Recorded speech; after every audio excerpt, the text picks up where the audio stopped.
మెదక్ జిల్లా రామాయంపేటలో మహాత్మా జ్యోతిరావు పూలే 134వ జయంతి వేడుకలు ఘనంగా నిర్వహించారు. ఈ సందర్భంగా వారు మాట్లాడుతూ జ్యోతిరావు పూలే అణగారిన సమాజ అభ్యున్నతి కోసం అంకిత భావంతో పనిచేసిన గొప్ప సంఘ సంస్కర్త అన్నారు. సమాజంలో స్త్రీలు నిర్లక్ష్యరాశులుగా మారితే స్త్రీల కొరకు సంస్కరణలు తయారు చేసి తన భార్యను కూడా చదివించి ఒక ఉపాధ్యాయులుగా తీర్చిదిద్దిన మహనీయుడు అని అన్నారు. మహిళలను సరైన గౌరవం దక్కించడానికి ఇంట్లో నుంచి బయటకు రానికి సమయంలో తన భార్యను సమాజ సేవ కోసం అదేవిధంగా ఉపాధ్యాయ వృత్తితో దించి మహిళలకు సరైన గౌరవం దక్కాలని ధ్యేయంతో పనిచేసినటువంటి గొప్ప మహనీయులు పూలే గారు. ఈరోజు ఆయన వర్ధంతి సందర్భంగా ఆయనకు ఘన నివాళులు అర్పిస్తున్నారు. అదేవిధంగా ఆయన ఆశయాలను కొనసాగిస్తూ ఎల్లవేళలా వాళ్ళను స్ఫూర్తిగా తీసుకొని సమాజంలో రుగ్మతలను తొలగిస్తూ మనం రాబోయే తరానికి మంచి చేకూర్చాలని కోరుకుంటూ ఈరోజు పూలే వర్ధంతి సందర్భంగా ధన్యవాదాలు. రామాయంపేట పట్టణంలో పూలే గారి వర్ధంతి బహుజన నాయకులు సంఘాల ఆధ్వర్యంలో ఘనంగా నిర్వహించడం జరిగింది.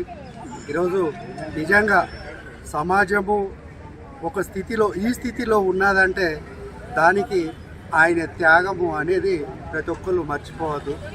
కానీ మనం ఆయన త్యాగాన్ని మర్చిపోతున్నాం. మనం స్వార్థానికి మాత్రమే స్వార్థం వరకే ఉపయోగించుకుంటున్నాం. స్వార్థం కాదు, నిజంగా ఆయన అడుగుజాడల్లో నడుస్తే ప్రతి ఒక్కరూ ప్రశాంతమైన వాతావరణంలో బ్రతుకుతారు. ఆయన సమాజంలో ఉన్న వివక్షతకు వ్యతిరేకంగా, సమాజంలో ఉన్న అంటరాంతనానికి వ్యతిరేకంగా, సమాజంలో ఉన్న చదువు కొందరికే అంటే అది అందరికీ కావాలనే ఉద్దేశంతో తను నేర్చుకొని తన భార్య ద్వారా సమాజానికి నేర్పించిన గొప్ప మహనీయుడు, గొప్ప విప్లవకారుడని తెలియజేస్తూ ప్రత్యేకంగా మహనీయుల అడుగుజాడల్లో బడుగు బలహీన వర్గాలు అందరూ వాళ్ళ అడుగుజాడల్లో నడిస్తే మన ప్రజలను కాపాడుకుంటాం. మన జ్యోతిబా పూలే 134వ వర్ధంతి కార్యక్రమాన్ని ఈరోజు రామాయంపేటలో జరుపుకోవడం జరిగింది. ఈ ప్రస్తుతం ఉన్నటువంటి ఈ రోజులలోనే ఒక మంచి పని చేయాలంటే ఎన్నో అవాంతరాలు, ఎన్నో అడ్డంకులు వచ్చేటటువంటి ఈ పరిస్థితిని దాదాపు 200 సంవత్సరాల క్రితం ఏ రకంగా ఉంటుందో అందరం అర్థం చేసుకోగలుగుతాము. ఆనాడే మానవాళి ప్రపంచానికి రాబోయే వందలాది సంవత్సరాల కాలంలో ఎటువంటి సంస్కరణలు అయితే అవసరమో ఆ రోజు ఆయన ఊహించి ఆ సంస్కరణ తయారు చేసి ఇప్పుడే ప్రపంచానికి అందించినటువంటి మహానుభావుడు జ్యోతిబా పూలే. ఆయన వర్ధంతి కార్యక్రమానికి ఈరోజు రామాయంపేటలో మాకు సపోర్ట్గా ఇంతమంది వచ్చి సబ్బండ వర్గాల ప్రజలు వచ్చి ఈ కార్యక్రమంలో పాల్గొన్నందుకు అందరికీ కూడా హృదయపూర్వకంగా ధన్యవాదాలు తెలియజేస్తా ఉన్నాను. అలాగే మహాత్మా జ్యోతిబా పూలే ఆశయాలను పుణికిపుచ్చుకొని నేటి మానవ సమాజానికి ప్రతి ఒక్కరు కూడా తన వంతుగా కొంత సహకారం అందించాలని ప్రతి ఒక్కరికి. రామాయంపేట పట్టణంలో మహాత్మా జ్యోతిరావు పూలే వర్ధంతి సందర్భంగా ఘనంగా నివాళులు అర్పించడం జరిగింది.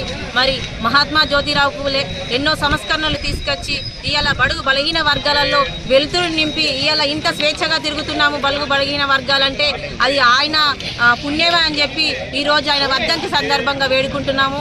ఇక ముందైనా ఆయన చేసిన కార్యక్రమాలు కానీ, ఆయన చేసిన ఎన్నో సంఘ సంస్కర్తలు కానీ అవన్నీ గుర్తుంచుకొని కూడా బడుగు బలహీన వర్గాలను కూడా అన్ని స్థానాలలో ముందుండాలని చెప్పి ఆయన వర్ధంతి సందర్భంగా నేను వేడుకుంటున్నాను. పూలే గారి వర్ధంతి 135వ వర్ధంతి సందర్భంగా పూలమాలలు వేసి నివాళులు అర్పించడం జరిగింది.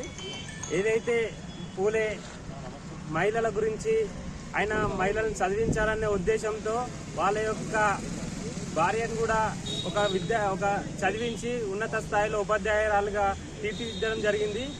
ఒక పూలే యొక్క ఆశయాలను నెరవేర్చాలని ఈ విధంగా బడుగు బలహీన వర్గాల ఆశాజ్యోతి పూలే గారి వర్ధంతి సందర్భంగా నివాళులు